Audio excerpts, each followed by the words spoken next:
Good evening, ladies and gentlemen, and welcome to the Fredericton Convention Centre, where we're broadcasting live tonight the 2018 State of the Province Address. It's the 44th year that the Fredericton Chamber of Commerce has put on this event, and we've got a packed house tonight. In about 22 minutes, we'll be cutting live to the hall where the Premier will deliver his annual State of the Province Address. Before we get to the Premier's address, we have four guests with us tonight, and the first up is the Honourable Cathy Rogers, the MLA for Moncton South. Been an MLA since 2014 and Minister of Finance. So Minister, I understand you have a budget to be delivered on Tuesday, and before I ask the next question, what can we expect in your budget on Tuesday? Well, Any big surprises? Well, we have a budget that's going to work for New Brunswickers. I feel very good about it. We're staying the course with our good record that we've had so far with growing the economy, investing in the priorities of New Brunswickers, and I think you'll see more of that. We've listened for the last while, and we're going to continue listening and investing in priorities where we'll have return on investment. So I think we'll see continued quality of life growth, economic growth, and we'll be giving a balanced approach, attention to the economy, to health, education, and the environment. Can we anticipate a link between what you're delivering on Tuesday and what the Premier will say tonight in his State of the Province address? Well, I certainly can't forecast exactly what the Premier is going to say, but I'm sure we're on the same page, and I'm sure the Premier will give us some good directions tonight for where we'll see the budget speech on Tuesday. I'm looking forward to it, and tomorrow, of course, I do a third quarter report on this year. So, yeah. What can we anticipate from your perspective? What can we anticipate the Premier stating tonight? He's got about 60 minutes or an hour to talk to the people of New Brunswick and to the folks gathered here. What might be some expectations that you'd be watching for? Well, you know, we've got a Premier who has been taking a long-term vision. He and his team were very interested in taking a balanced approach, making decisions today that pay off both early, midterm, and long-term. And I think the Premier will give a good talk and a good representation of what our vision is going forward, but also continuing on to make sure New Brunswickers are aware of the track record that we've had so far. We've been meeting our targets. We've seen record investments in areas like education, health, various areas where, recently, for example, in childcare, in areas where we may not see the returns immediately, but we know it's the right direction to go to stimulate growth in employment, but also to enable people to return to education and get educated skills and development here. So our labor force has to match up with the labor force requirements. So I think the Premier will show that we're listening, we're giving good attention to youth employment, to economic growth, to seniors, healthcare, and of course the priority of education, which underlies a number of these. There's pressures on the New Brunswick economy, and you're aware of that. The government, until the fall, had backed the Energy East pipeline. There was a big project, big ambitions towards that project. It was cancelled. What can we anticipate for the New Brunswick economy in 2018 and going forward in the next couple of years from your seat as Minister of Finance? Well, we're considering a number of economic opportunities. We're working hard with Opportunities New Brunswick and Jobs Board and with private sector folks. It's when we see economic growth, we credit the businesses in New Brunswick and the hard-working New Brunswickers, and we want to be a support for these partners. But we also have to be very careful because we need a quality of life, we need our health, we need the right education to be able to support the job market.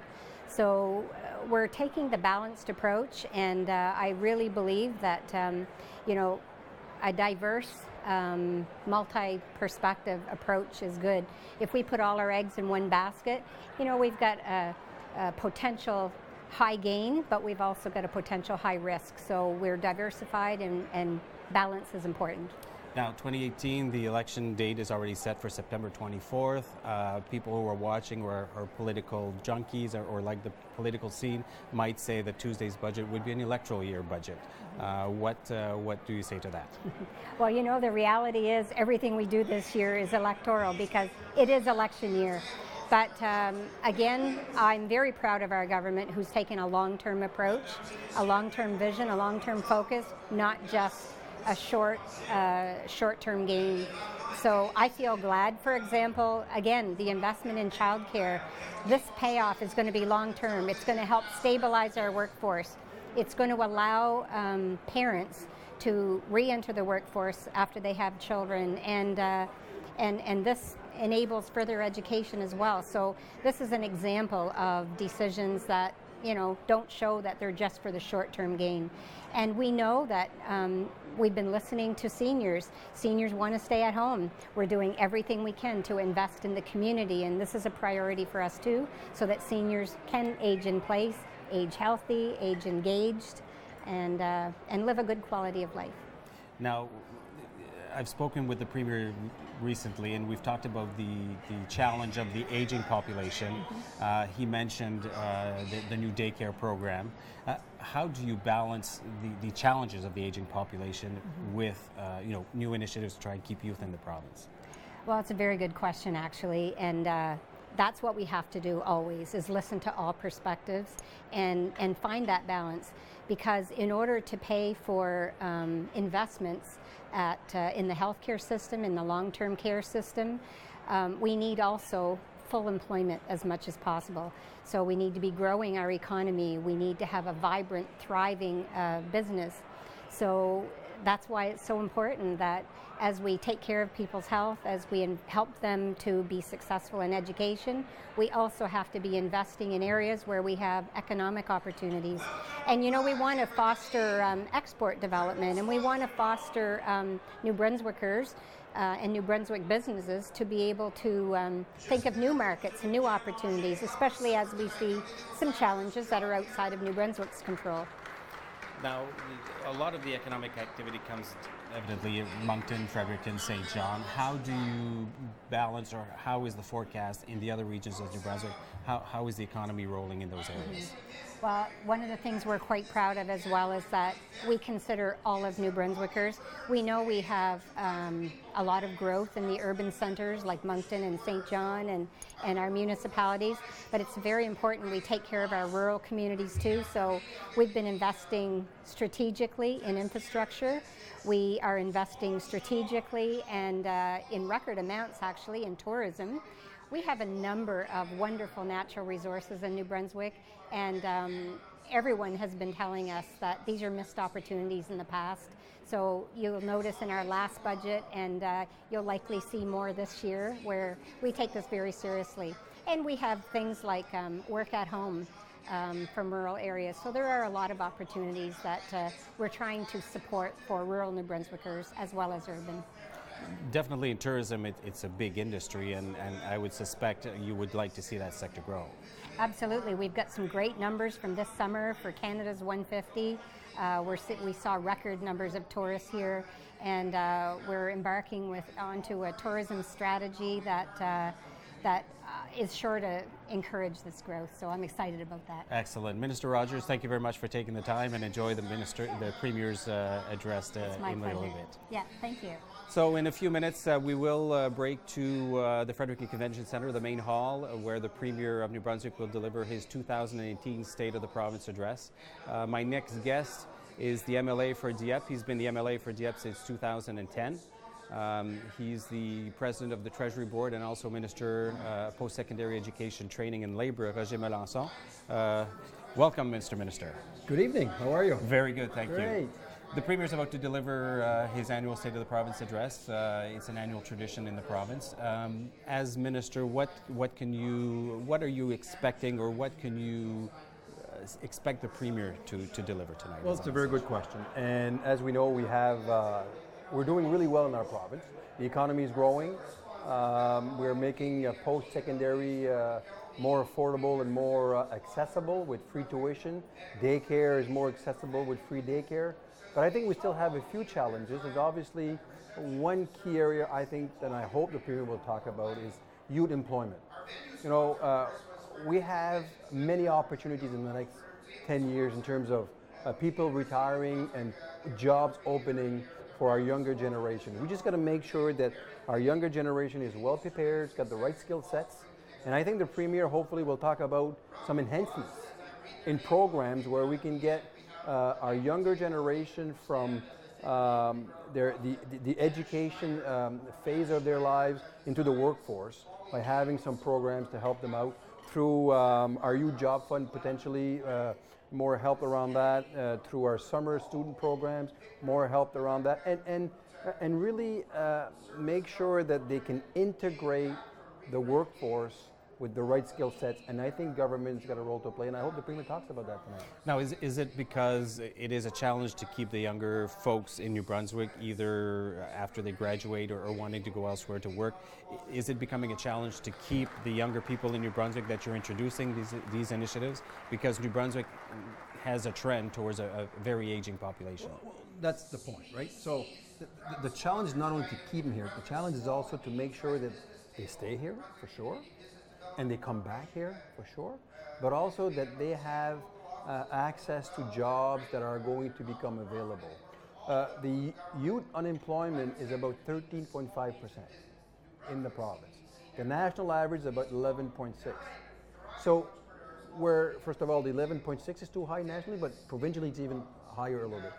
So we've got to work on that. And I think with partnership from government help and private sector and employers to want to partner with government and hire these younger people who's got a lot of skill sets and capable of contributing to people's operation and businesses would help.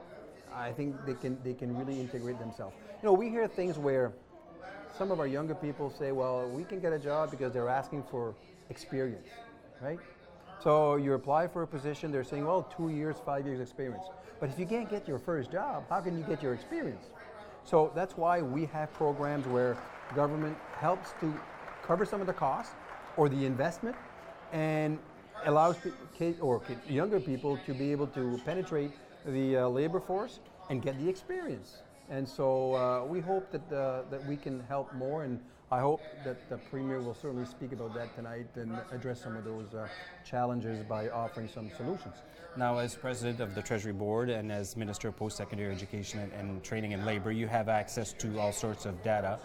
How is the economy in New Brunswick faring compared to past years? And going forward, what can we expect on the economic? I really like that question because since 2014, our economy has been growing. So our GDP is up.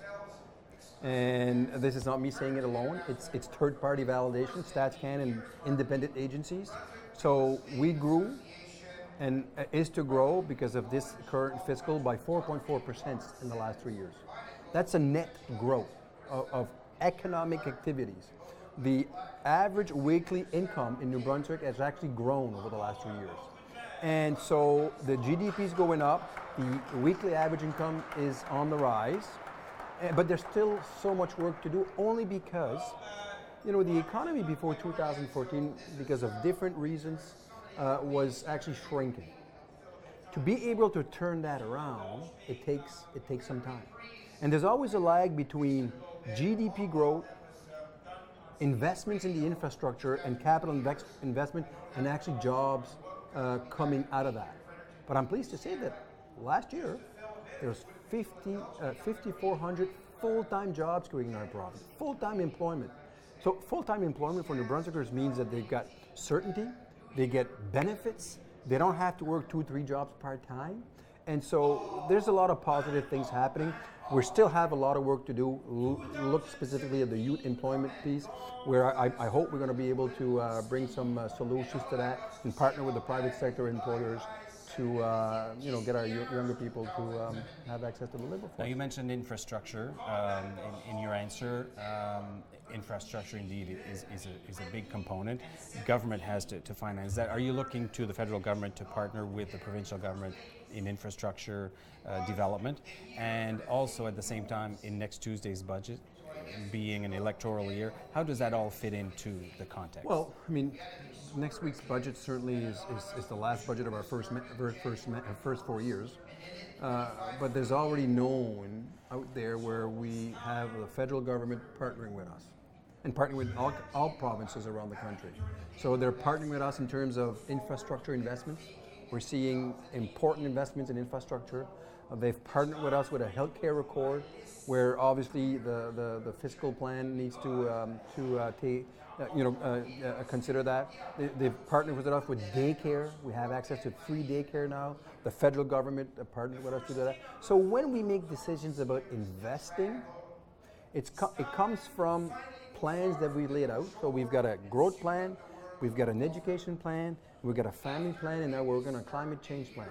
So every investment that we announce through fiscal budget processes, it's all planned for. And we're looking for specific outcome. But also, as we do that, we do it responsibly by having Ottawa as a partner and leveraging some of our dollars to be able to invest strategically and grow the economy, and at the end of the day, make the quality of life a lot better in our province. In the first mandate, up until last fall, there was a lot of talk about the Energy East pipeline, bringing Western oil into St. John. The project was cancelled in the fall by TransCanada. How has that impacted the government and its forecast for the future and for the economically? So, two things here. When I spent as Minister of Finance in 2016, I laid out the fiscal plan for 5 years. I had said then, and it was a prudent thing to do when I said this, that we would not include any revenue forecast from the pipeline, because there was so much unknown at that time. Still, it wasn't approved. There was still a whole entire process through EUB federally through this, and then regulations and all. So we did not include in our financial plan and our economic growth plan anything around the pipeline.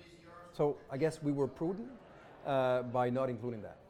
But at the end of the day, it's a huge opportunity that is not going to happen in our province. It was a $2 billion investment, a lot of investment, jobs created. And so, but the fact is that when you look at our growth plan, we've got other areas of activities economically that are not only is planned for, but is actually growth. I'll give you examples. Cybersecurity is a sector that we all know. I mean, nobody wants to be hacked, so we need to have cybersecurity to protect us. We've got tourism. It's a growth sector. We're investing strategically in there. The cannabis sector, no.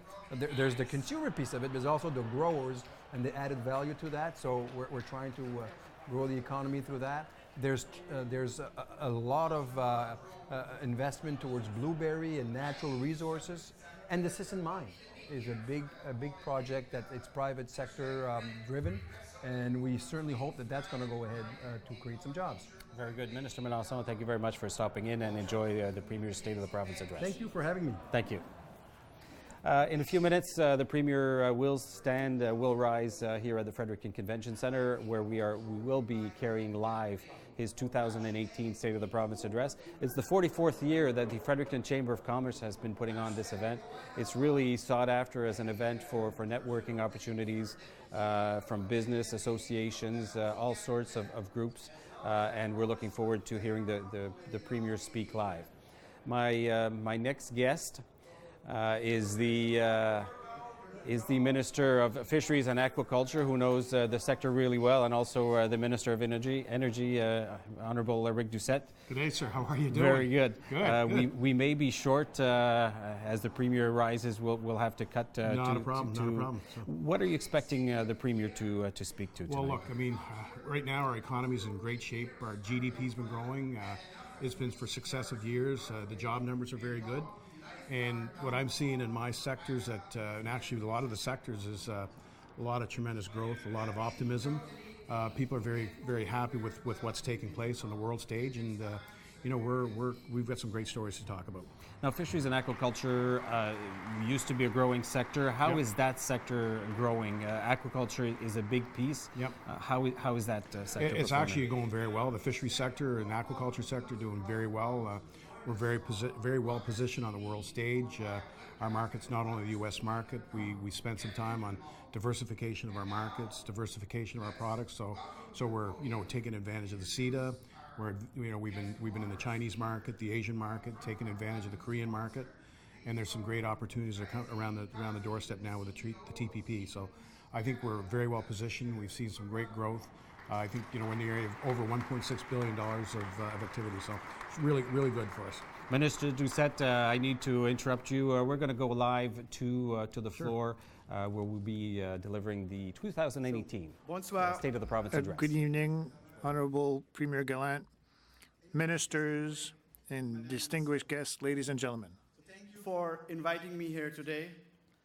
This is the 6th consecutive time that someone from Siemens has stood on this podium, and I'm delighted to be the one standing here as part of my new duties as President and CEO of Siemens in Canada. Actually, I'm tremendously proud to stand here as a representative of a successful collaboration and the momentum that has been built here in New Brunswick, together with NB Power, University of New Brunswick, the provincial and the federal governments, and a growing list of collaborating companies. We at Siemens immensely value to be part of the New Brunswick Business Network. This province has created an atmosphere of trust and collaboration that enables stakeholders to come together quickly and effectively to lead the way towards change and innovation. Together, we have proven that we have the vision and the capacity to take full advantage of the new opportunities. I must say, it's very gratifying to be part of such a vital, proactive, and diverse partnership. All of us in this room know that renewable energy is the energy source of the future. That change is well upon us. We talk about solar energy, we talk about wind energy, and we also talk about the batteries that will store the energy generated by the consumers themselves. And the price of these renewable resources is getting cheaper by the day. For example, the price of solar power has dropped by 85% since 2000. So, renewable energy is not only a sustainable option, it is an affordable one. So these developments are already turning the energy sector globally upside down in the same way iPhone turned the communication sector upside down. Just think about how much more the phone in your pocket gives you versus the landline ever did.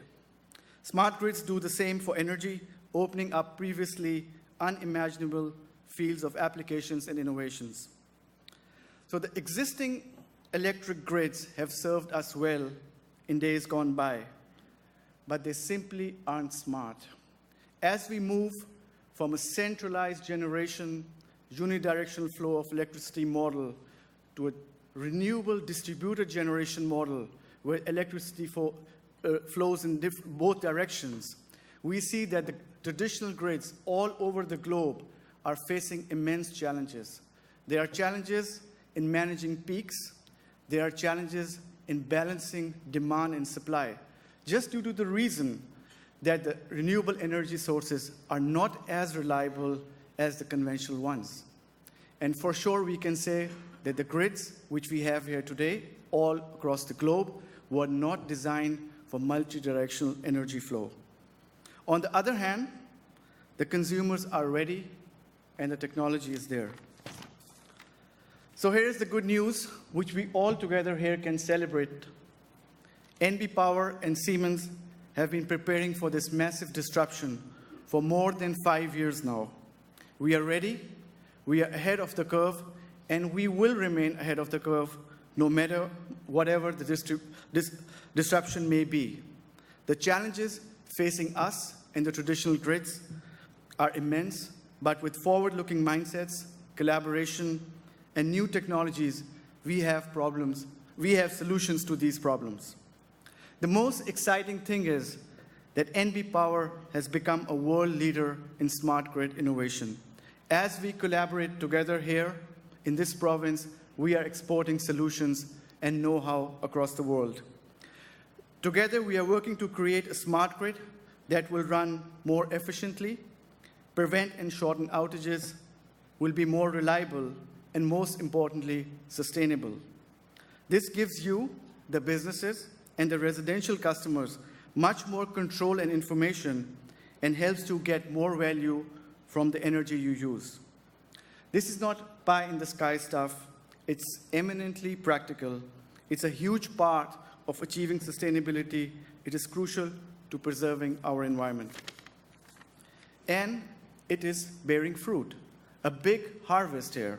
There are hundreds of highly skilled people now working in this growing sector in New Brunswick, at NB Power, at Siemens, with local consulting and engineering companies and other New Brunswick businesses. We are seeing specific and meaningful change here. For example, last winter, we saw a shift away from expensive morning peak in 600 homes which were connected to the smart grid software, which was developed by NB Power and Siemens right here in this city. NB Power is currently actively recruiting industrial and commercial customers to join the smart grid program. In fact, NB Power will pay these customers to shift their demand from the expensive peak hours. Now, this is good for the industry, it is good for the utility, it's good for the province, and it's good for the environment. It won't stop here. New Brunswick has laid the groundwork that has established this province as a leader in the space for Canada and the world. Our work must continue. We must keep building onto this momentum, ensure that investment and economic wealth is created and captured right here in this province. And for Siemens, New Brunswick presents a unique opportunity for us to develop and grow our smart grid business. And we are doing this with an expanded family of partners called the Atlantic Smart Grid Consortium, which includes Emera, Nova Scotia Power, IBM, and University of New Brunswick. Together, we are devoting millions of dollars to innovation, projects, and job creation. Our vision is to jointly create the grid of the future right here in this region. So all this has, of course, also inspired additional investment, which will speed up the pace of innovation. Just last month, NB Power and the government of New Brunswick announced an investment of $234 million in energy efficiency programs. That is an investment that specifically guarantees a continued future focus on energy transition. So, ladies and gentlemen, there is tremendous opportunity here. It has been said that the global energy market is $3.5 trillion a year. Tens of thousands of jobs can be created, and millions of tons of greenhouses can be removed from the energy system by those who can figure out a way to bring in the renewables into the system in a well-managed, smart, and cost-effective way.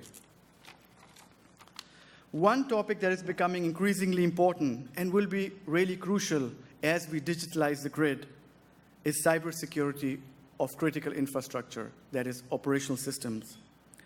Again, it's also an opportunity for us to stay ahead of the curve, and we look forward to working with NB Power and other partners in the province on this opportunity.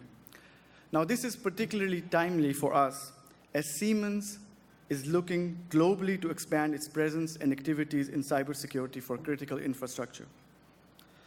I am optimistic that with our strategic partnership with NB Power, the emerging cybersecurity ecosystem around UNB, CyberNB, and strong government support, New Brunswick will be able to play a big role in Siemens' global expansion. The work continues, will continue, the collaboration is growing and will continue to grow. Now, before I welcome Premier Gallant to the podium, I would like to leave you with a message of hope, hope firmly founded in reality, because New Brunswick has become a recognized global leader. As we transforms New Brunswick's electricity system, proactively embracing the changing future of energy.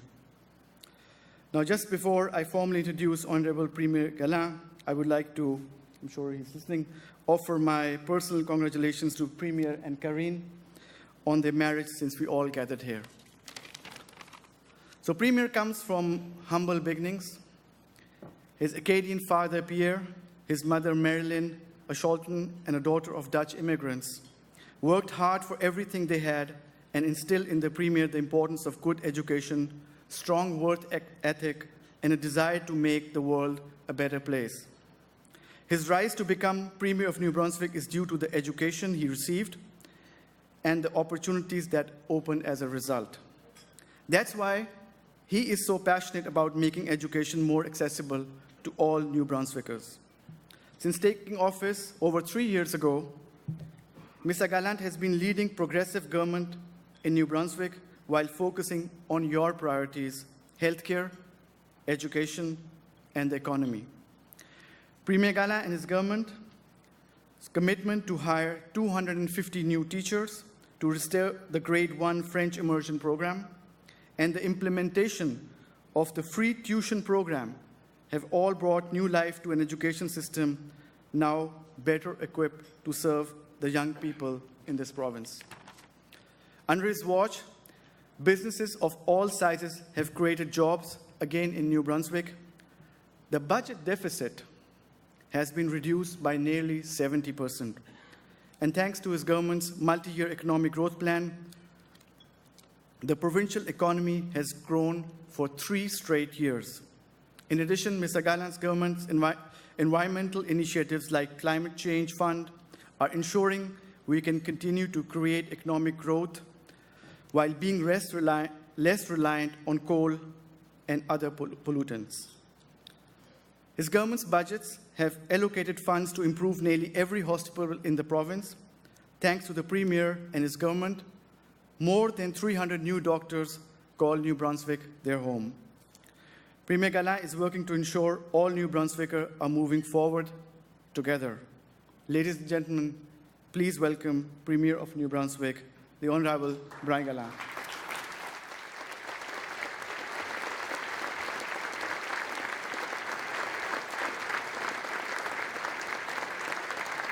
That was awesome. Thank you very much. I appreciate it. Thank you.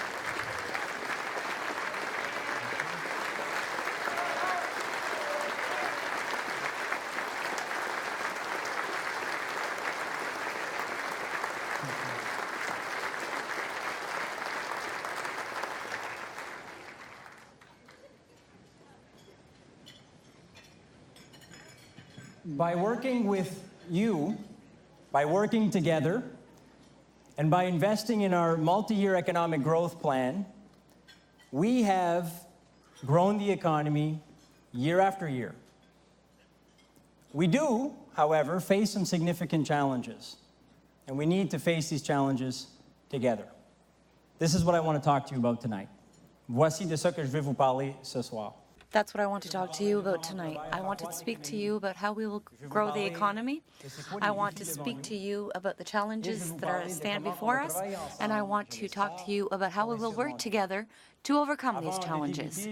So before we start, I want to take a moment to mention the presence of a few people. I want to thank everyone who's here today. I won't name everyone. I want to thank every elected official in this room. Politics isn't easy. Raising your hand and saying, I want to make a difference and I'm going to put my name on a ballot isn't easy.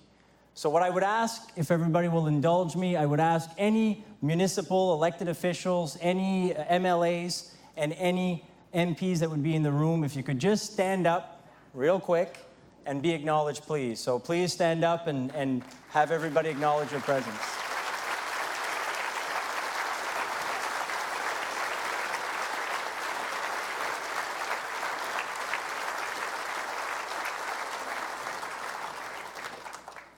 Merci pour tout ce que vous faites pour la province. Thank you for everything you do for the province and for New Brunswick.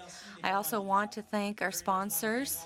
Sponsors, the Chamber for putting this on year after year. We really appreciate the opportunity to come and discuss the state of our province with all of you. So please, let's give all the sponsors and organizers a round of applause.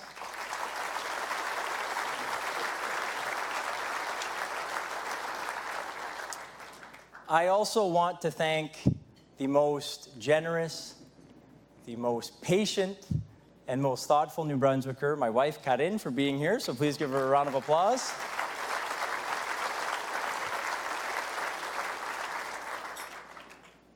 I have to tell you, I'm a little biased, but I also find she's very beautiful. And I'm not the only one, actually. Some were clapping, so I'm not the only one.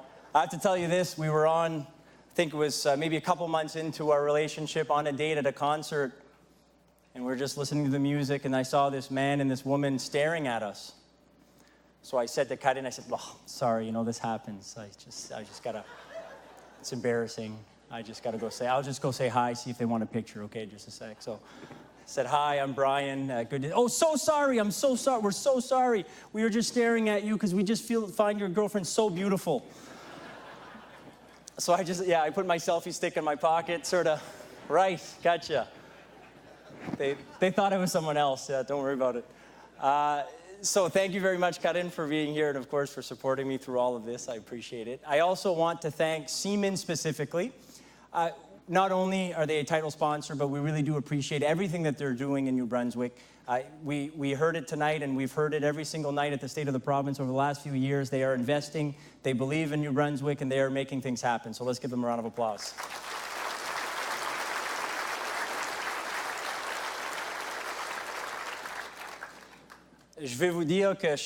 I also want to say that each time I'm introduced, I always think it's funny because people use different titles. And it's always weird for me to be called Premier, to be honest, and on my name tag on the table it says Honorable. It's always kind of different for me. I have to tell you, once I was in Montreal and I was trying to check into a hotel, and this person at the desk was asking if I had their point system. And I said, I don't know. I said, I'm not sure. I said, Brian Gallant, maybe you could check. Yeah, I said, I'll check, no problem. He says, in New Brunswick? I said, yeah, and he's looking at different cities. And then he says, are you Hun, Brian? And I said, I was tired. I sort of just got in. I'm sorry, excuse me? Hun, Brian? And I was thinking to myself, I said, what is this sound he's making before he says my name? And he said it a third time. I said, oh, I said, Honorable. And then he kind of looks at me, and I said, Brian's fine. Brian's fine. I also want to take a moment to thank our MC. I get the chance to see him at different events, and obviously he's been doing the State of the Province now for a few years, doing a great job, so please give him a round of applause as well.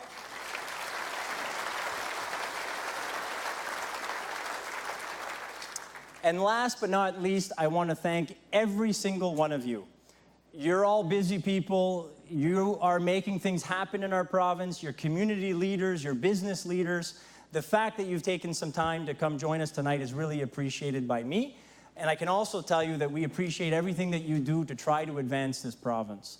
If you're here tonight, if you're willing to take a few hours to join us, it's because you deeply care about New Brunswick. So I really do appreciate everything that you do for our province. Last but not least, some of the people that couldn't make it and that would be following on Rogers and listening in through Rogers, thank you very much for joining us as well.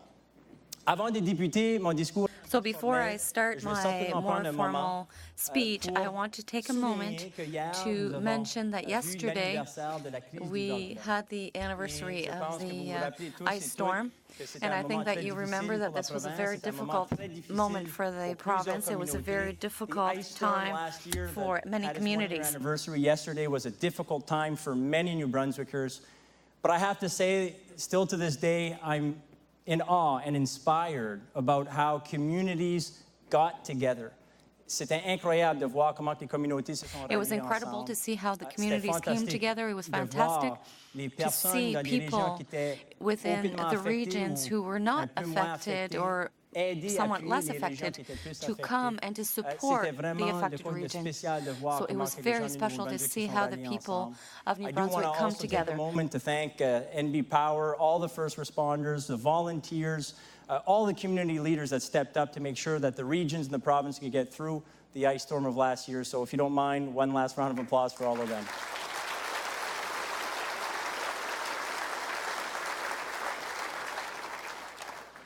I want to try something a little different this year. I want to talk to you a little bit about myself. I want to talk to you a little bit about me because I've been thinking about it. And I think if you understand a little bit more about my background, what I went through when I was a kid, what my family went through, it would probably inform all of you and New Brunswickers a little bit more about what I'm trying to do as Premier, why I've done the things that I've done, and why I want to do certain things moving forward. So let me start off by saying this. I was born in this house in Shediac Bridge. Very, very big community. Shediac is sort of on the outskirts of Shediac Bridge, if you're wondering. My parents were living with my grandparents at the time. We then, my parents and my siblings and I moved around the province probably 6 or 7 times before I was 10 years old. And we moved around because my parents were looking for work. I can tell you that I understand deeply what it's like for a community, what it's like for a family or an individual when they're looking for work. I've lived it, and I know many of you have either lived it yourselves or know people that have.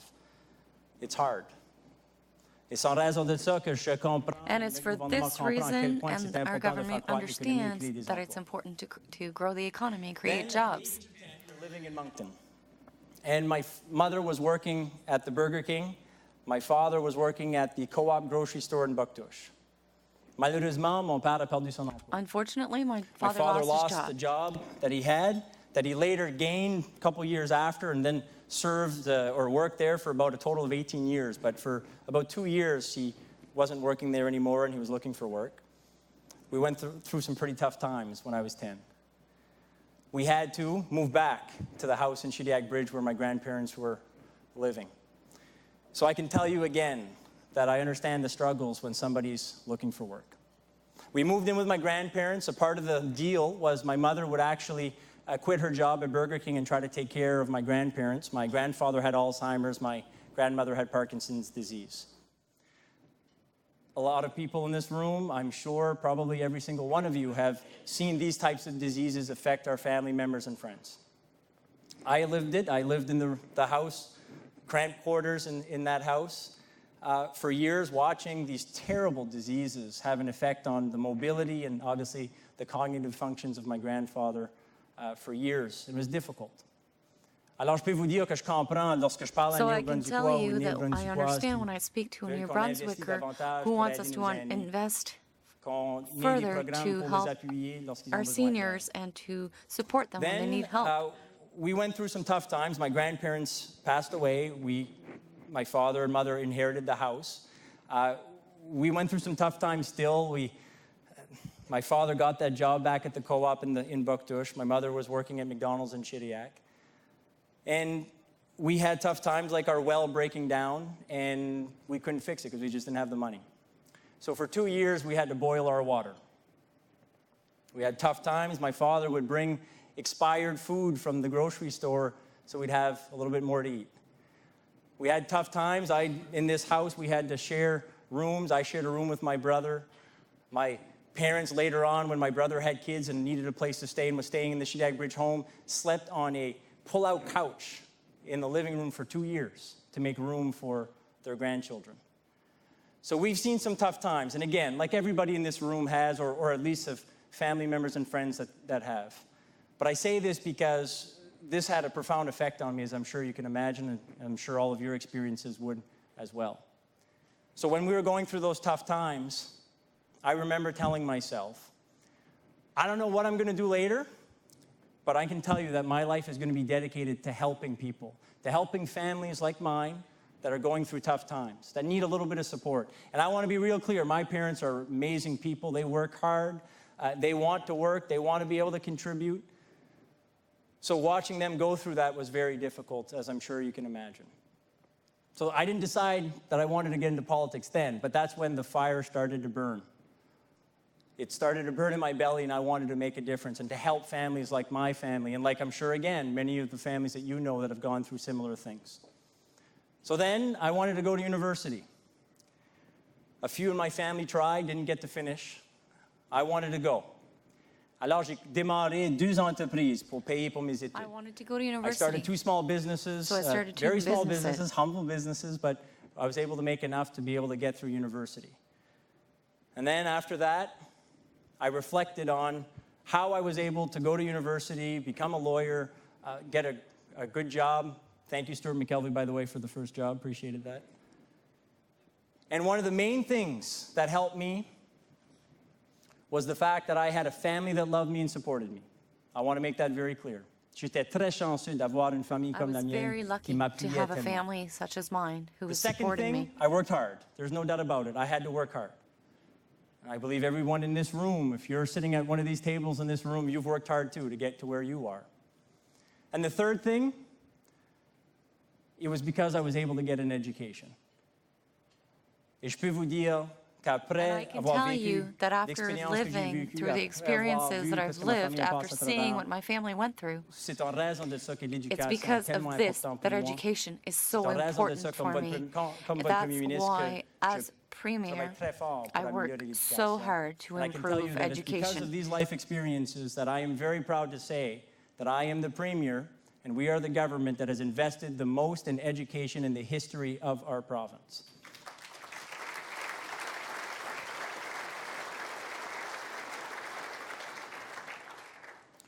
I think education is the key, but it can't be our only focus to grow the economy. Nous comprenons pourquoi c'est tellement important de faire croître l'économie. We understand why it's so important to grow the economy, as I've discussed with the experience I've gone through. And we need to diversify, and we're making many efforts to grow the economy and create jobs. Very hard on New Brunswickers' #1 priority, which is economic growth. I'm very privileged to be your Premier, and I've had the chance to go to every region, to communities across this province, to meet thousands and thousands of New Brunswickers, and every single one of them will always mention that the economy and creating jobs is important to them. So as your government, we've been focused on that since day one. We have an economic growth plan where we're making investments to create opportunities for New Brunswickers. Nous investissons davantage dans le tourisme. We invest in tourism.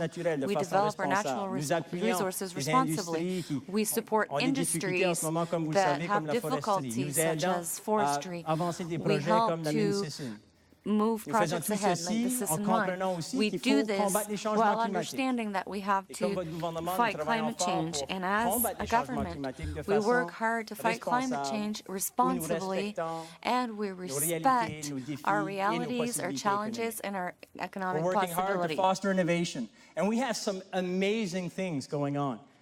I got to speak to some federal ministers that have gone around the globe, and they have people mentioning Fredericton, New Brunswick, as doing some amazing things when it comes to cybersecurity. We have amazing private sector businesses that are starting up in New Brunswick, and we have major firms on an international scale that are investing here in New Brunswick, and certainly Siemens is one of them, advancing things like the smart grid, looking at what investments they can make in cybersecurity here in the province. Nous travaillons aussi pour encourager l'innovation dans nos We also secteurs plus encourage traditionnels. innovation in more traditional sectors, in the investments that we're making to innovate in the fisheries. We will make investments with the Trudeau government to be able to compete at an international level for many years to We're also come. developing our workforce.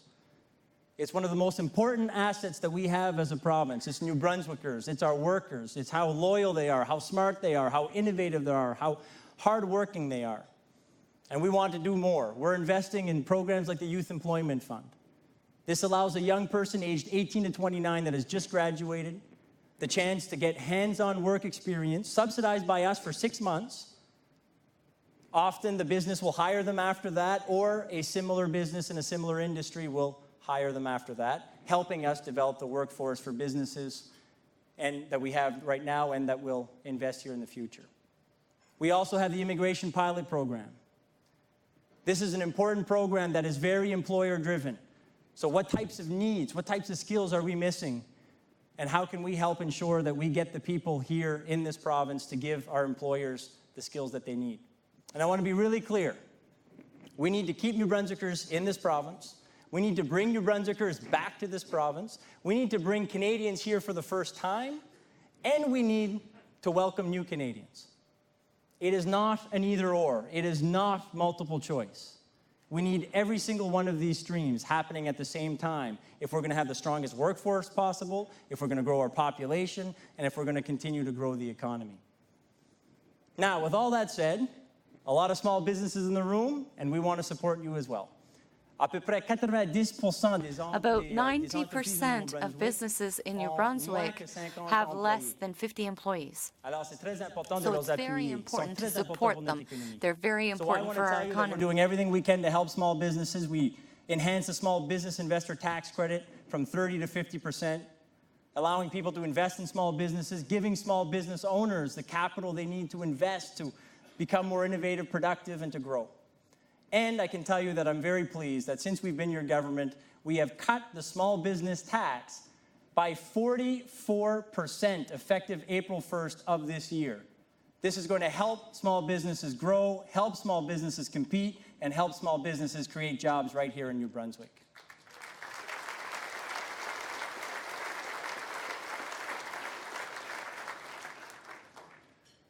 Si vous êtes comme mon père, so if you're like my father,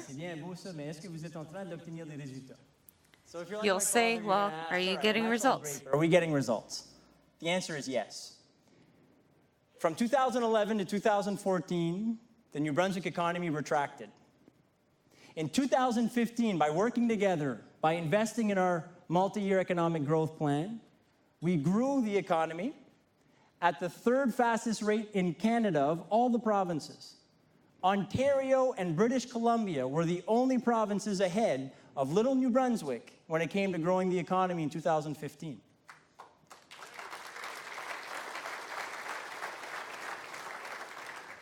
It grew in 2015. It grew again near the Canadian average rate in 2016. It is estimated that it grew again in 2017, and projections tell us it will grow again in 2018.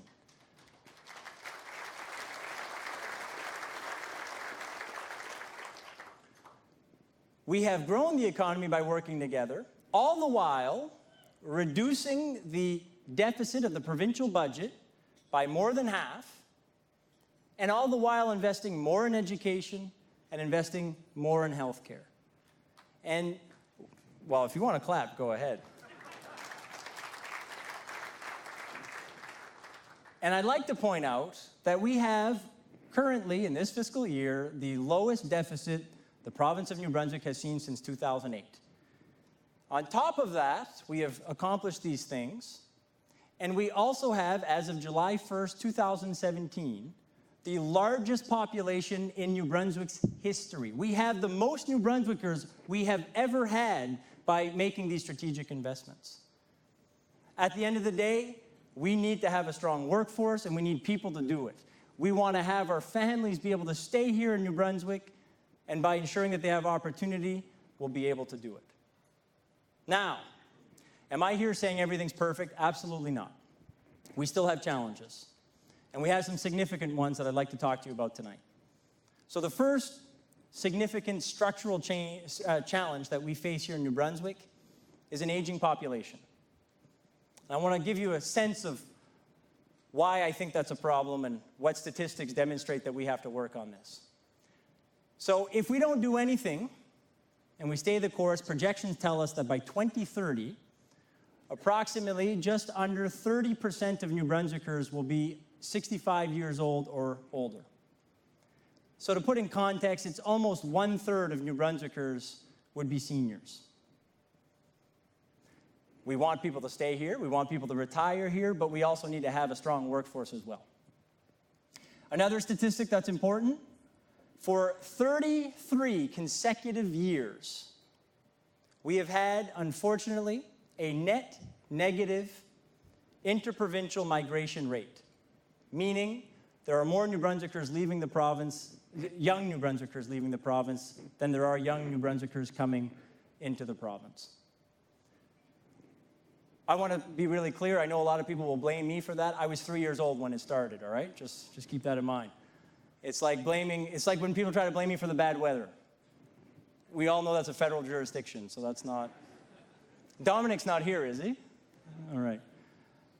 Now, we have to address this because these trends mean that we have more seniors, relatively speaking, which comes with a cost and pressure on our health care and senior care.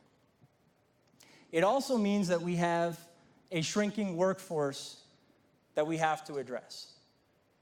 So we are addressing it as your government. So when it comes to senior care, we're going to be investing to ensure that we have more seniors stay in their homes longer.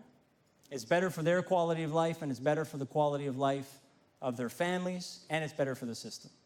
We're going to invest so seniors can be more active and healthier for longer, and that includes to be more active in the workforce a little bit longer as well. They have a lot of experience that they can contribute and help the younger generations, and we need to be able to tap that.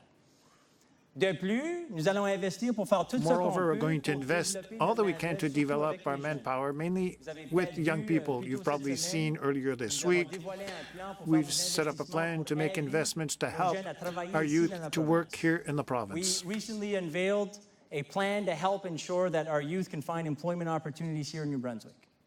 So a few things, a part of that plan, we want to make sure our youth understand what jobs are waiting for them right here in New Brunswick, and what jobs will be waiting for them in the future here in this province, so they can make informed decisions on where they want to work and what they may want to study.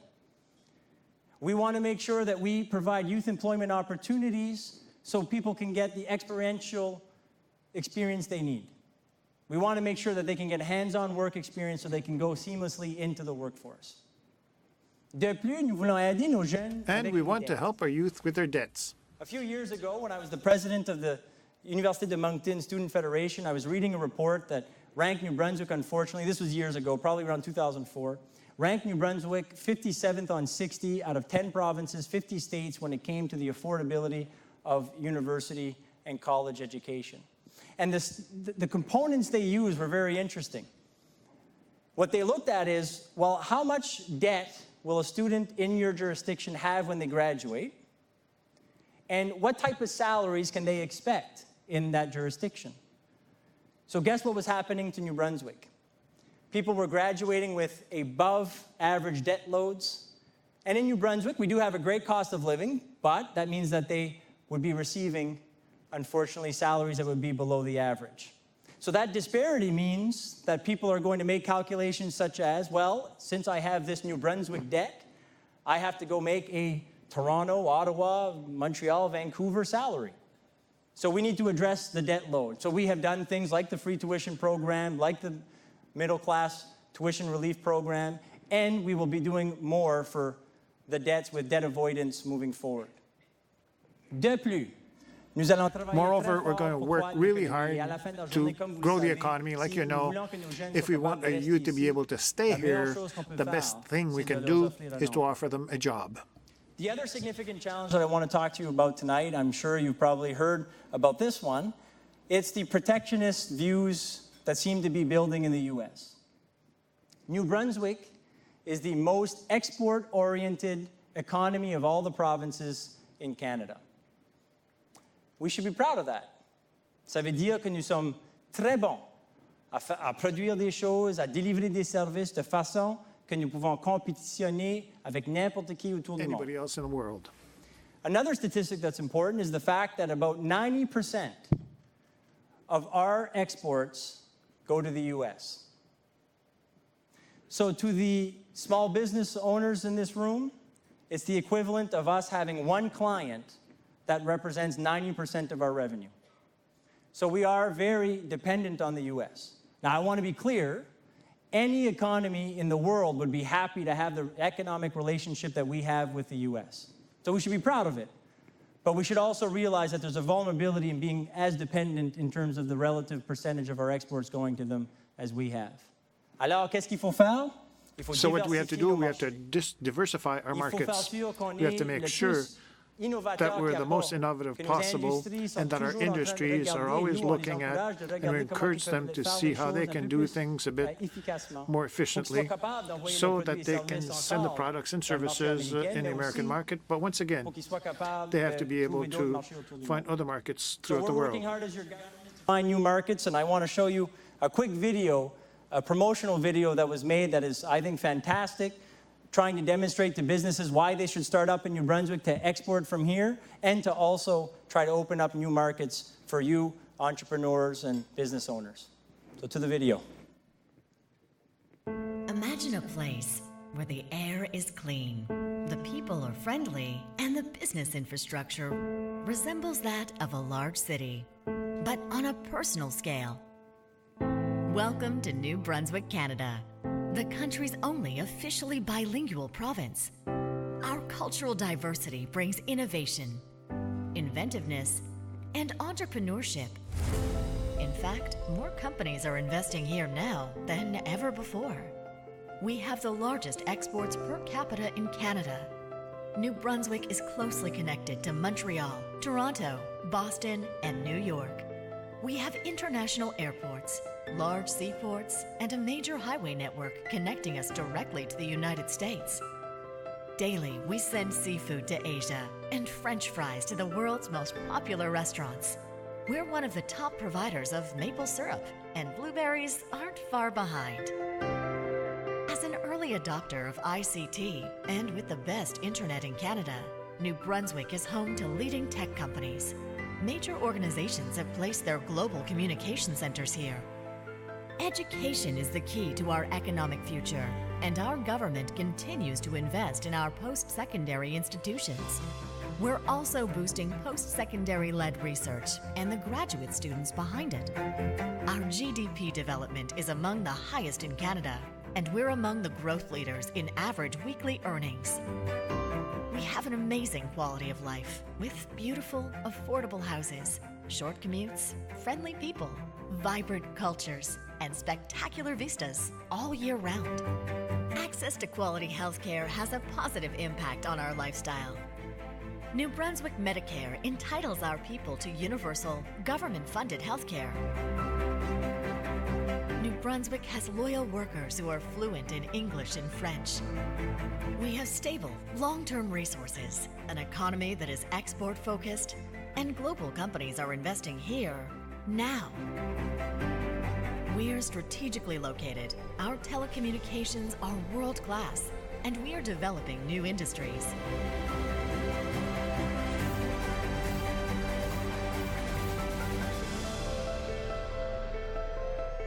New Brunswick is a strong and trusted partner.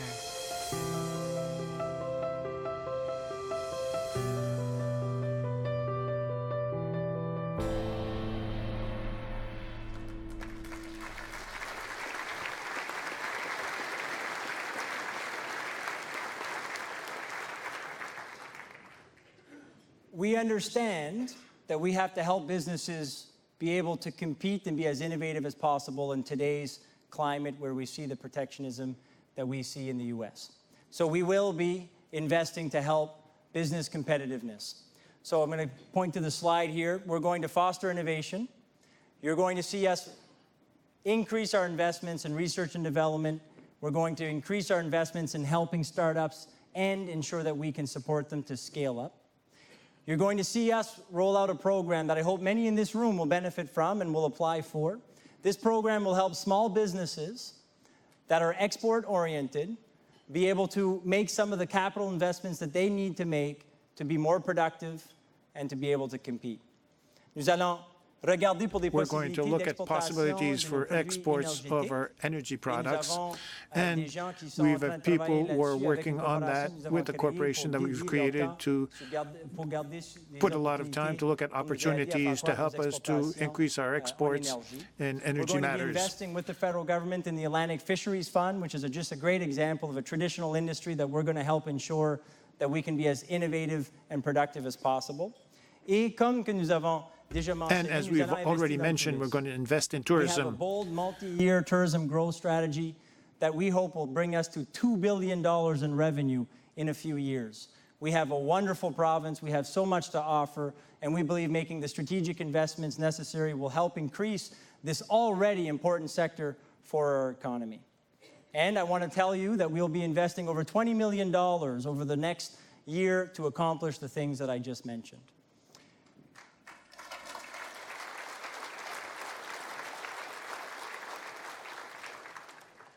To face all these challenges, I have a couple things that I still want to say. We need your help. We need your help to be able to think how we can do things better, how we can be more innovative, how can we deliver the same quality and even better quality healthcare that's as accessible as we need it to be with an aging population? How can we ensure that our youth get to be employed here?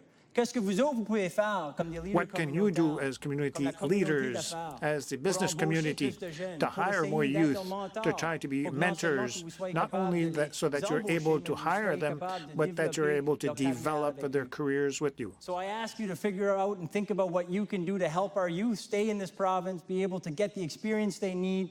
Maybe that means that some of you, when you're about to put a job application out there and you're about to put 5 years experience, you maybe look at trimming that down a bit. We also need you to let us know what we can do to help ensure that you're able to compete in the U.S. market and you're able to diversify your exports to different markets around the world. We want to work with you, we want to figure this out, and we want to ensure that we tackle these challenges together. With all of that said, I have to come back to the cornerstone in my opinion. I really believe that education is the key for our province's future. And still believe that there is no magic bullet out there, but if there was one, the closest one is education. We want to continue to invest more in education. We want to continue to give our youth the chance to have the best start in life. We want to continue to help families be able to upgrade their skills and further their education. And I can tell you that we are very proud of what we've accomplished so far, but there is still a lot of work that needs to be done. I told you that I'm really proud of the fact that our government has invested the most in education in the province's history. But I want to let you know that we're not just investing more in education, we're investing strategically. We're investing millions of dollars to increase our literacy rates. Absolutely.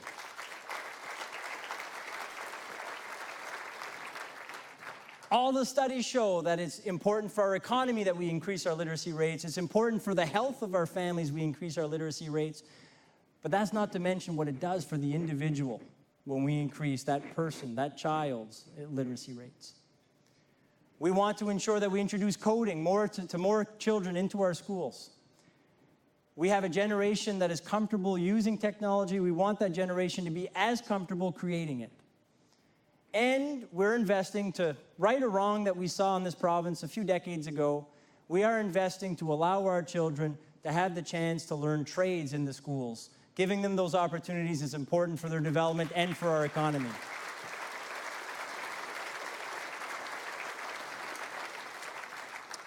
Et tous ces investissements sont en train de suivre nos plans d'éducation de 10 ans. We have our 10-year education plans that are guiding all of the investments that we're making to improve the results of our education system and to ensure that we have the strongest workforce possible in future years in this province. So to entice you to go check out the 10-year education plans, we have 2 videos, one in French and one in English, that we want to have you watch. Le futur succès du Nouveau-Brunswick est entre les mains de notre prochaine génération. The English version is going to follow, so we're not going to offer translation. Un chat, un vétérinaire, un clown, un policier, une infirmière. Je veux aider les gens. Le plan d'éducation de 10 ans du Nouveau-Brunswick nous permettra de préparer nos prochains chefs et clowns pour l'économie de demain. Pour en apprendre davantage, visitez education10.ca. New Brunswick's future success is in the hands of our next generation. What do you want to be when you grow up? I want to be a Ninja Turtle. A dancer. Video game designer. Teacher. Professional skateboarder. A leprechaun. New Brunswick's 10-year education plan is here to prepare our future teachers and leprechauns for the economy of tomorrow. Learn more. Visit education10.ca.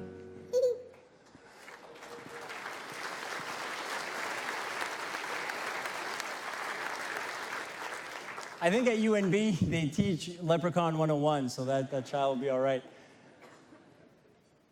We're investing more, and we're investing strategically into education. 2 programs that I want to talk about tonight.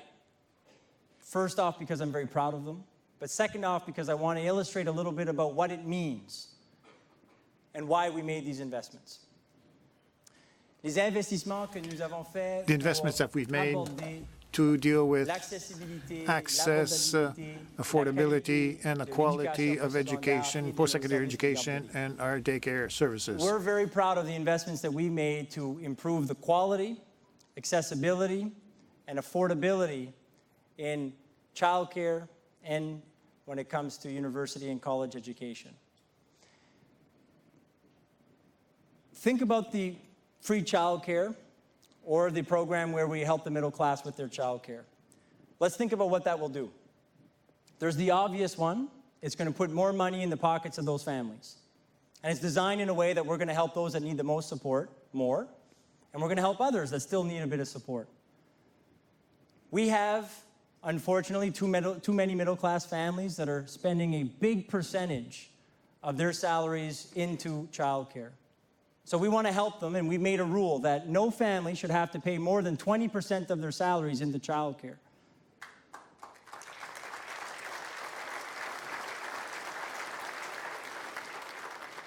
And let's keep talking about what this does. There are some jobs in New Brunswick right now that we can't fill. And then we meet some people and they want to work, but they have barriers. So let's talk about that. One of the barriers is this. They do the math. It's simple math for some people.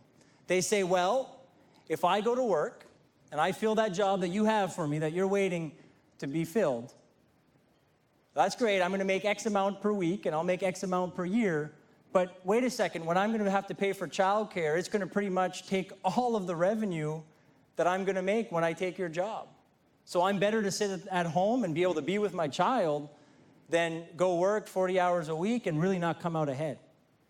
So I say that because we believe this program is going to allow those parents that are in that position with that barrier to get into the workplace, to go back and study if they need to.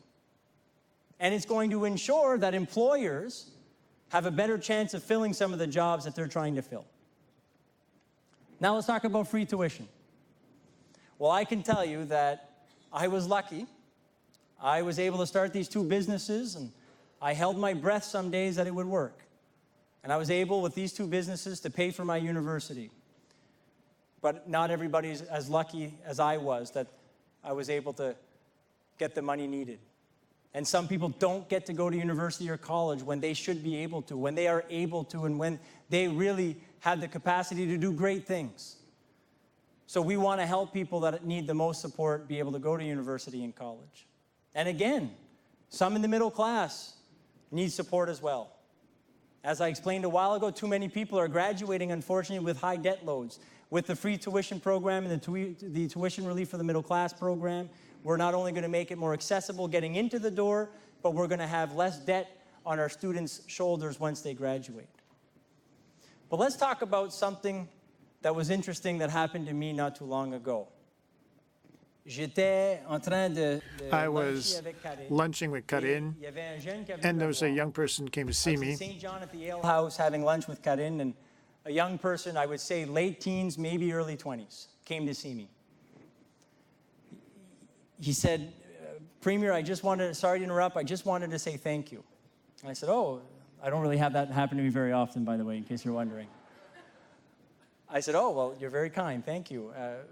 What's your name? He said, look, I don't want to bother you. I just wanted to say that I had a kid when I was 16 years old, and I thought I'd have no career. I thought the idea of having a career was done. And you came out with this free tuition program, and it completely changed my life. And as he was telling me this, I looked over to the table he was at. I'm assuming all of this, but it looked like the person sitting next to him would have been his girlfriend, maybe wife. He had I'd say about a 2-year-old sitting with them. I think his parents were there, and somebody that I would probably assume was his grandfather was watching this young man tell me his story and had tears in his eyes. And I thought to myself, that doesn't happen every day. And all of the macroeconomic reasons that we made these programs, free childcare, free tuition, the other programs for the middle class, we believe make sense. Mais de voir quelqu'un, but to see somebody come to relate to me what it did for them, for their family, for their child, that was special. And then I thought to myself, I'm assuming here, now this is all assumptions, but I thought to myself recently thinking back about that moment. We, since then, have announced the free childcare program. I have to wonder that 2-year-old who clearly needs somebody watching them, I have to wonder if his girlfriend, that young man's girlfriend or wife or whoever it was, is the one watching the kid at the house. Maybe she wants to, and that's fine, and that's great. But maybe she has dreams too. Maybe she wants to go to school as well. Maybe she wants to get into the workforce. Well, that same couple would have the potential to have free childcare so that both the parents can pursue their dreams. And I got to tell you, I have some pretty rough days sometimes as Premier. I'm lucky to have Karin and Blaise at the house that love me no matter what. But I have some good days too. And I got to tell you, to see what impact we could have on this young man's life and his family was one of the best days I've had as Premier.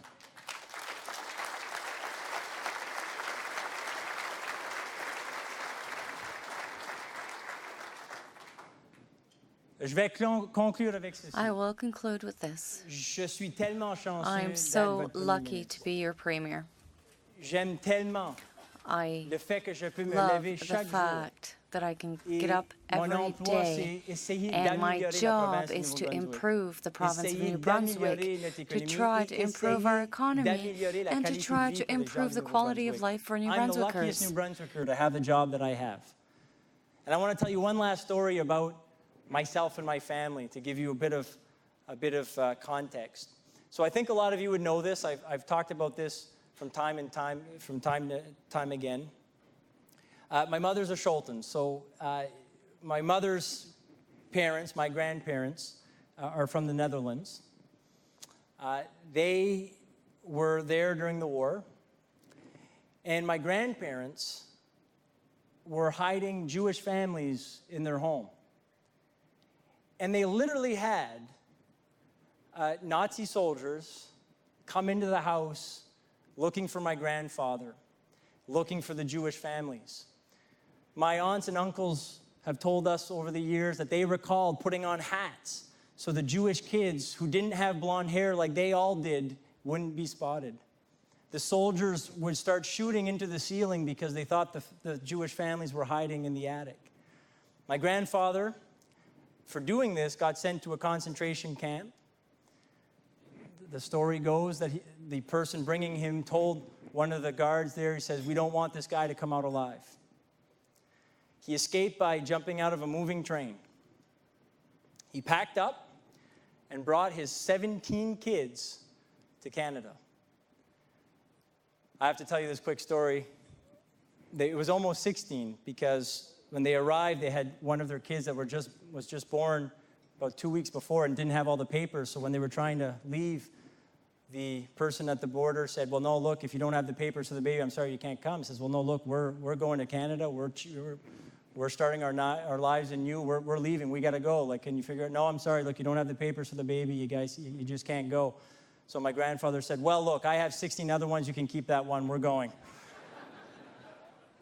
Whoa, he said. Okay, we'll figure it out. So I think my grandfather called his bluff.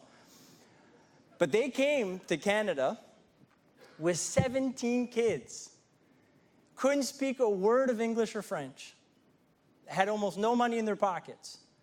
And they were just starting a whole new life in this foreign land. I owe so much to this country, and I owe so much to the people of New Brunswick. It was a priest from Minto, New Brunswick, who helped the Scholten family, my grandparents, aunts and uncles, set up in New Brunswick, set up in the region.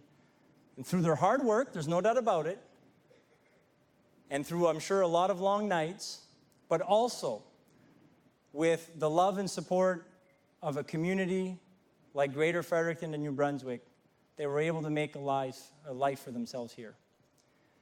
So I can tell you that I will work every single day over the next 7 months to ensure that New Brunswick is moving forward. And I am going to ask New Brunswickers to hopefully give our government another mandate so we can continue to do what we've been doing. But I can tell you, no matter what happens, I want to still be a part of the solution. I want to work with all of you to make sure we grow our economy in a way that it works for all New Brunswickers. I want to make sure that we give people like that young man that came to see me at the St. John Ale House the chance to succeed, the chance to dream, the chance to be able to do the best that they can with their lives. Je veux travailler avec vous autres pour surmonter les défis d'une population vieillissante. Overcome the challenges of an aging population, to overcome the challenges when it comes to exports to the United States.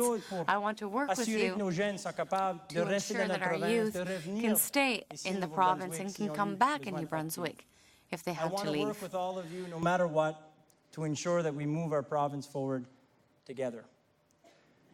I ask all of you to do whatever you can over the next few months and years to ensure that we continue the momentum that we've created together. Et si jamais que vous vous doutez que vous pouvez faire une différence, and if you doubt that you can make a difference, I will leave you with a quote that always inspires me to do the most I can. It's my favorite quote. I think many of you have heard me say it before, but I'll say it again. Never doubt that a small group of thoughtful, committed citizens can change the world. Indeed, it's the only thing that ever has. All of you have the ability to work with all of us to make a difference, and I thank you in advance for everything you'll do to make New Brunswick move forward and continue to grow. Merci beaucoup. Thank you very much.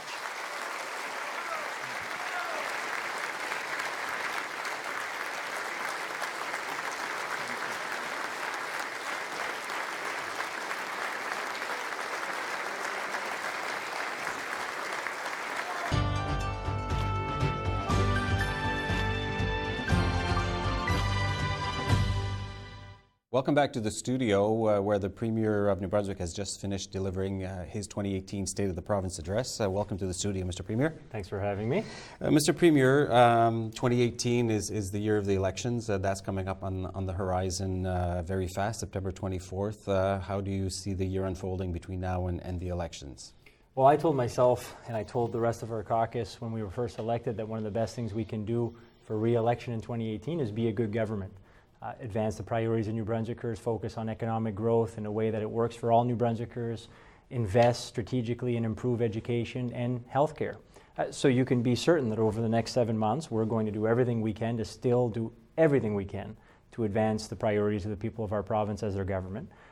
I feel that we have a good story to tell of what we've been able to accomplish over the last few years by working with New Brunswickers, and I look forward to the chance of debating, discussing, and presenting what we have done and what we would like to do with another mandate if we're so lucky to gain the confidence of New Brunswickers for a second mandate. So we look forward to the campaign. It's always a good time for any province, any country to have a good conversation about where it is and where it wants to be. So we look forward to that, but I can tell you over the next few months we're going to continue to do everything we can to govern, advance economic growth in a way that all New Brunswickers can benefit, make sure that we're improving education, make sure we're investing more to ensure healthcare is accessible and high quality all over the province. Now, speaking of economic growth, in the last couple of years, there was a lot of talk about the Canada East Pipeline, Energy East project, which was really going to be a game changer for St. John and for southwestern New Brunswick. Lots of jobs opportunity. Late in the fall, the project was cancelled. How do you see that unfolding in terms of the economy for the province during the year, and any other big projects on the horizon to replace the impact of that loss? A few things. So first off, I want to make it very clear we supported the Energy East Pipeline. We believe it's a project that would have helped us stimulate the economy and support an industry that is very important to the New Brunswick economy and to the Canadian economy as well. It would have helped us diversify our exports when it comes to the energy sector. It would have helped us as well reduce our dependency on foreign oil here on the east coast of Canada. So there were many benefits, including having a safe mode of transportation of oil. So we did support the project, and it's very unfortunate to see that it would not move forward. But with that said, it's a reminder to us, and I think to all New Brunswickers, that we need to diversify our efforts to grow the economy. We should never put all of our eggs in one basket, and we've never done that as a government. We have a multi-year economic growth plan focused on many opportunities for growth, focused on many investments that we believe can help spur economic growth. So when one project doesn't move forward, we have all these others that we're working very hard to advance. The next thing I'd say is, without that project, we still have been able to, by working with New Brunswickers, to grow the economy year after year. From 2011 to 2014, unfortunately, in New Brunswick, we saw the economy retract. In 2015, the economy grew at the third fastest rate in the country. Only Ontario and British Columbia were the provinces ahead of little New Brunswick, who grew its economy at the third fastest rate in the country. In 2016, we grew again around the Canadian average rate. And in 2017, analysts are still looking at it, but it's projected that we grew. And in 2018, they're projecting we'd grow again. So we have been able to grow the economy with our multi-year economic growth plan. We're investing in things like tourism, innovation, infrastructure, helping small businesses, investing in education and training to make sure we have a strong workforce, and advancing specific projects like the Sisson Mine. So these projects and these investments have been, and our approach of diversifying our efforts has been working. And we want to continue that and over the next 7 months and hopefully over the next 4 years if New Brunswickers are kind enough to give us another mandate. And the last thing I would say on all of this, like I discussed in my speech, we do face some challenges, however, and we believe to overcome our challenges of an aging population and to overcome our challenges of protectionist views in the U.S., we do need to invest strategically. We need to invest to keep our youth here, giving them employment opportunities. We need to invest in senior care to make sure that we are not only providing the best quality care for seniors in our province, but also avoiding costs in the future.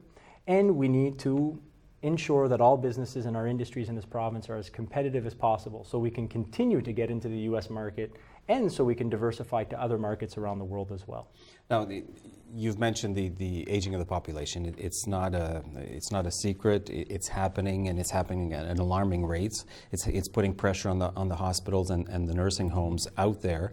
How do you see those pressures and that reality unfolding in the next 5 or 10 years? What is your government's and your vision in terms of healthcare unfolding? Well, it's one of the most, if not the most significant challenge we face as a province. So, a few things. And you spelled it out very well. I mean, when you have an aging population, it's putting pressure on your workforce, meaning that if your population is getting older on average, it means you have less and less people that are in the working age. So that's obviously a struggle and a challenge we have to face dead on. And you have pressures on healthcare and senior care as well because your population on average is getting older. So in tonight's speech, we outline investments that we believe will help address those two things. We want to stop the curb of having youth leave this province. We want our youth to stay here. We want youth that have left to come back. We want neighbors and family members that have left this province for looking for work to come back here. And we've been, through the investments we've made in the past, seeing good results.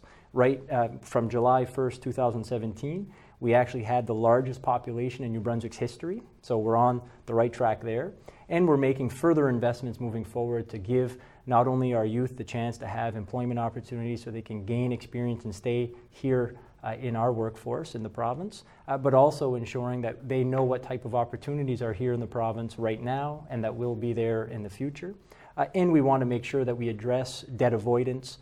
We believe that large debts also contribute to the calculation of many youth saying, if I stay here, I have too large of a debt, so I need to go make a Toronto salary so I can pay off the debt, and I can't stay here with a New Brunswick salary. So we have a multi-year, multi-pronged approach to dealing with that. When it comes to senior care and healthcare, we got to be innovative. We want to provide the best healthcare and senior care we possibly can. Everybody does. I mean, we recognize how important it is. When you have a loved one that's sick, injured, there's really not anything else that matters more than making sure they get good health care and the care that they deserve and need. So we want to be more innovative about it. We want to try and find ways to deliver high quality, accessible health care and senior care in a way that it's good for the system and of course good for the people of our province. And that's why we're working very hard to make investments in things that will help seniors stay in their homes longer, that will help a senior if they do need to go to a nursing home to have the space that they need, also to help seniors stay active either in the workforce or just active so they can stay healthy. So these investments not only will contribute directly to the quality of life of seniors in the province, but will also help us avoid some costs in the future as they are healthy and active and hopefully having the best quality of life they possibly can. Now, you mentioned investing in youth and the younger population, contrasting with the aging of the population. Your government recently announced the Daycare Program, or the free Daycare Program. How do you see that fitting into your overall vision for keeping the younger generation in New Brunswick? Well, it's an investment that I know will help not only our economy, it will help the health of our families, it will help the quality of life of all New Brunswickers, and it will help those children as individuals be able to get the best start in life. So we're very excited about the investment to provide free childcare to those that need it the most, and to provide a lot of financial support to middle-class families. It wouldn't be free, but it would be, in some cases, pretty close, and in some cases, a pretty significant financial support from the government to help them with the cost of childcare. There are just too many families that are making the calculation, and they're right to make it, where they say, well, if I go to work and fill this job that's waiting to be filled, I'd add, sure, it will put more money in my pocket, but then a lot of that money comes right out of my pocket for childcare because I can no longer be at the house to take care of my son or my daughter. We have too many middle-class families that have a huge percentage of their salaries going to childcare as well, and that has impacts on what type of investments they'll make, if they'll have another child or not, what they're going to do in terms of their schooling and their continuing educational opportunities. So it's been having, unfortunately, negative effects on families for too long. So with these investments, you're going to have a single mother in St. John be able to make a calculation and say, you know what, if I go and take that job that's waiting for me, I get free childcare, and I'm going to get ahead. I'm going to have more money in my pocket when it's all said and done. You're going to have a father in a couple that's going to have 2 kids and say, you know what, I'm going to take the chance and I want to go back to school.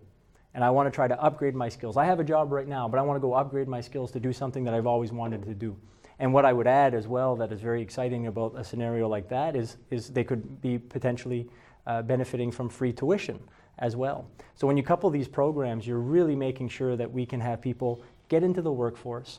We can have people go to school, go to university, college, to get the skills that they need and they want for them to be able to join the workforce. And of course, at the end of the day, the most important part is improving the quality of life of these families. Well, Mr. Premier, our time has come to an end. Thank you for joining us for this conversation. And you, ladies and gentlemen at home, thank you very much for tuning in tonight for the 2018 Premier of New Brunswick State of the Province Address. Thank you for watching Rogers TV, and we wish you a good night.